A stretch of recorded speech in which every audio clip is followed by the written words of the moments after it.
ကဖအထမ်းလွေထိုးတာခွေယုံအထျာနောက်နာခံလမ်းကိုကြာသာတလူခရာဖုံးလို့အုံစောတဲ့နာကဖအထမ်းနောက်ခါကခွေစားရာkhang lam pe yo a king kung mo ko lum chân na se ong so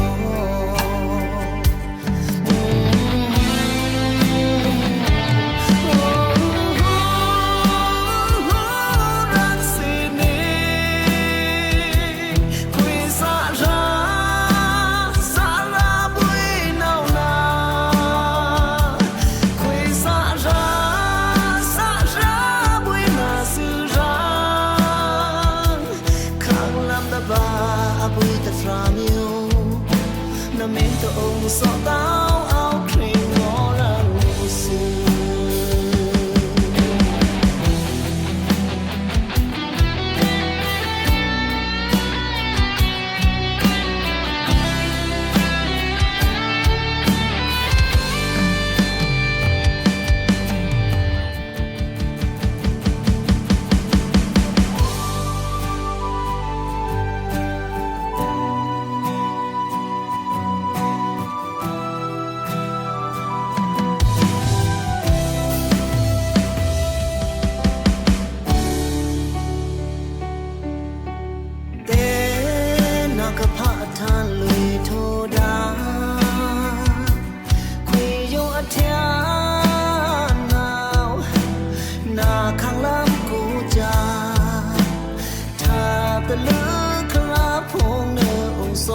you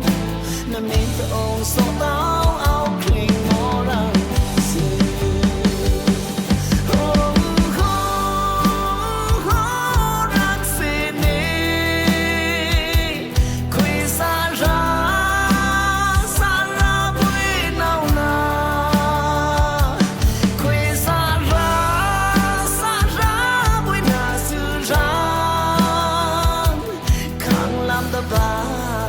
from you na min to so